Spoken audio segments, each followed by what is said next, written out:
नमस्कार, मैं सिद्धांत आपको अपने चैनल पे साइंस का एक छोटा सा टॉपिक जो बार बार परीक्षा में पूछा जाता है और बहुत बच्चे इसे लेंदी तरीके से फॉर्मूला के रूप में याद करते हैं, तो मैं आपको ऐसा सॉफ्ट ट्रिक देने वाला हूँ। ट्रिक क्या है? ये कॉन्सेप्ट बेस्ड है, जिससे आपका बहुत सारा क्वेश्चन सॉल्व भी हो जाएगा, बहुत सारा डाउट क्लियर भी हो जाएगा और आप उस बेस्ड पे चलें तो पूरे होल लाइफ कभी भूलने वाले नहीं हैं। तो आप देखेंगे ये मेरा कॉन्सेप्ट कैसे काम कर रहा है। ये है आपका टेम्परेचर चेंज करने का यूनिट, यानी आपका ये मापन है, ये मेजरमेंट है ना। आप मापन के लिए अलग अलग स्केल का यूज करते हैं, है ना, और आप उसमें 4 स्केल का यूज करते हैं बेसिकली, और उसमें 2 तरह के देते हैं। एक होता है जिससे वो जमता है, जल का जमना। दूसरा होता है जल का खौलना।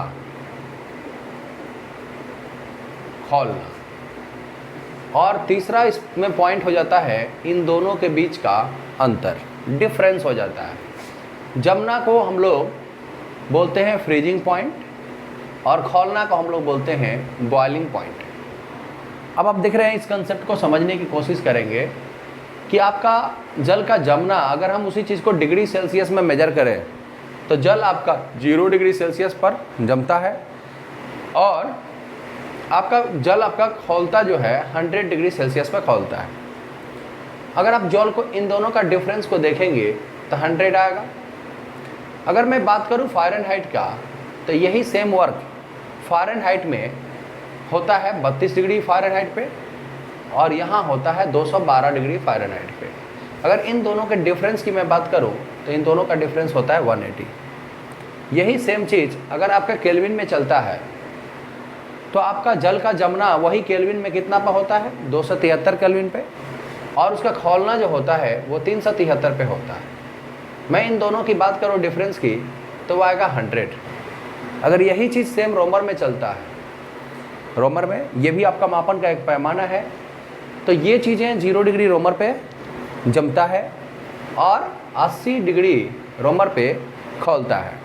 इन दोनों के अगर मैं डिफरेंस की बात करूं तो 80 आएगा। कई बार बच्चे फॉर्मूला याद करते हैं, अगर डिग्री सेल्सियस को रोमर में चेंज करना हो या डिग्री सेल्सियस को केल्विन में चेंज करना हो या डिग्री सेल्सियस को फ़ारेनहाइट में चेंज करना हो, तो वो फार्मूला याद करते हैं। ये फार्मूला याद करने का चीज़ नहीं है। आप इस फॉर्मेट से आप 8 क्वेश्चन या नियर अबाउट 10 क्वेश्चन कर सकते हैं। फर्स्टली आपसे क्वेश्चन पूछा जाए कि कितने डिग्री सेल्सियस पर जल आपका जमता है, तो आप इजीली बता सकते हैं 0 डिग्री सेल्सियस पे। आपसे पूछा जाए खौलता कितने पे है, यानी उसका बॉइलिंग पॉइंट होता है 100 डिग्री सेल्सियस। आपका जल फ़ारेनहाइट में कितना पर खौलता है, कितना पे जमता है, तो 32, और खौलता कितना पे है, तो 212। इसी प्रकार से आप हर एक क्वेश्चन को कर सकते हैं। मैथमेटिक्स का कॉन्सेप्ट कहता है कि ये अगर इस तरह की पॉइंट्स को लेके चल रहा है, डेट मीन्स ये हमारा पॉइंट शुरुआत हो रहा है C से, तो C इसका इनिशियल पॉइंट क्या है? 0, तो C - 0, इन दोनों का डिफरेंस कितना है? 100, या हम लिख सकते हैं 100 - 0, राइट। फिर यहाँ फ़ारेनहाइट का कॉन्सेप्ट शुरू हो रहा है, तो फ़ारेनहाइट F - 32, और इन दोनों का डिफरेंस कितना है? 180। आप काफ़ी इजी तरीके से इन चीज़ों को याद कर सकते हैं, रिलेट कर सकते हैं। फिर देखिए आप K - 273, राइट, अपॉन इन दोनों का डिफरेंस कितना है? 100। आप देखेंगे R यानी रोमर में R - 0, इन दोनों का डिफरेंस कितना है? 80। अब इस तरह से आप क्या करते हैं, फॉर्मूला को यहाँ से कट करके याद कर लेते हैं। आपको लगता है कि ये कोई फार्मूला हो गया, C/100 इक्वल F - 32 अपॉन 180। आप इसे कट करते हैं, 0 से 0 कैंसिल, 5, 9, और आप इसे याद कर लेते हैं 5/9 F - 32। तो ये आप कॉम्प्लिकेटेड कर देते हैं, ऐसा कुछ भी नहीं करना है। आप ये फार्मूला का फॉर्मेट याद रखिए, सिर्फ इसका फ्रीजिंग पॉइंट, बॉइलिंग पॉइंट याद रखिए, जिससे एक दूसरे को रिलेट करना है उसका हम कंपेयर करके आसानी से फार्मूला फाइंड कर सकते हैं। क्योंकि हम ज़्यादातर कोशिश याद करने पर नहीं, ज़्यादातर कोशिश हम समझने पर करेंगे। अगर मान लीजिए कि आप ये क्वेश्चन को इस तरह से डील करते हैं, सपोज आप सेल्सियस से केल्विन में चेंज करना चाहते हैं, राइट, तो C/100 इक्वल K-273/100। ये भी कंसेप्ट क्लियर हो जाएगा, आपको रटने की कोई ज़रूरत नहीं है। आप कई बार क्वेश्चन को करते हैं टीचर से कि सर ये माइनस क्यों हो रहा है, माइनस होने का रीज़न क्या है, आपका कोऑर्डिनेट ज्योमेट्री। अगर मान लीजिए कि आप इन दोनों को चेंज कर रहे हैं, राइट, तो K-F-32/180 इक्वल K-273/100। अब आप इस तरह से कैंसिल कर देंगे, 9, 5। आप जैसे चाहेंगे रिलेट करके इसे फॉर्मूला फॉर्म कर सकते हैं। मतलब टोटली ये है कि आपको किसी भी तरह से याद नहीं करना है। सपोज आप देखते हैं डिग्री सेल्सियस में हमें बुखार लगता ही है, नहीं लगने का कोई सवाल नहीं है। तो जो हमें बुखार लग रहा है, सपोज आप देखते हैं नॉर्मल बॉडी का टेम्परेचर जो होता है 37 डिग्री सेल्सियस होता है।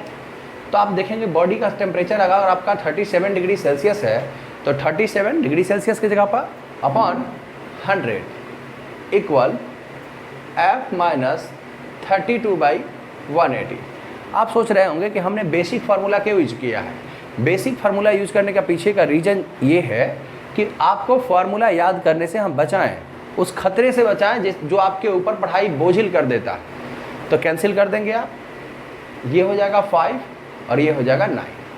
आप इसमें मल्टीप्लाई करेंगे 37 × 9/5 इक्वल F-32।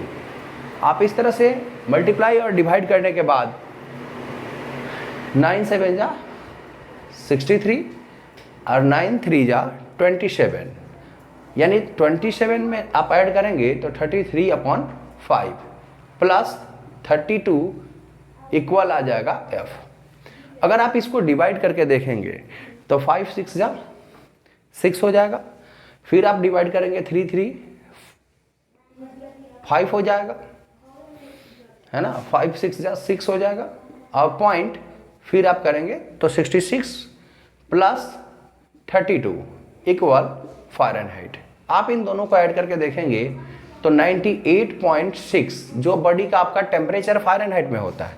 आपने कभी स्केल लिया होगा, बॉडी टेम्परेचर मापने के लिए आपने थर्मामीटर का यूज़ किया होगा और थर्मामीटर पे आप दोनों स्केल को देखे होंगे कि जो डिग्री सेल्सियस में हमारा 37 दिखा रहा था वही हमारा फ़ारेनहाइट में 98.6 दिखा रहा है।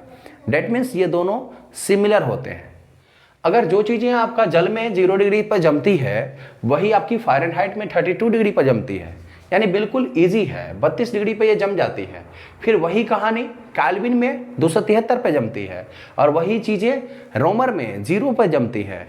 तो ये आसानी से आप इन चीज़ों को बॉइलिंग पॉइंट, फ्रीजिंग पॉइंट याद कर सकते हैं और आपको अगर न्यूमेरिकल करने की ज़रूरत पड़े तो आसानी से चेंज कर सकते हैं। धन्यवाद। आप हमारे चैनल को सपोर्ट करें ताकि हम गाँव के बच्चों को वहाँ उनकी मुकाम दिला सके, उनके हक को दिला सके, क्योंकि हमारा मिशन सिर्फ गांव के बच्चों को आगे बढ़ाना है। धन्यवाद।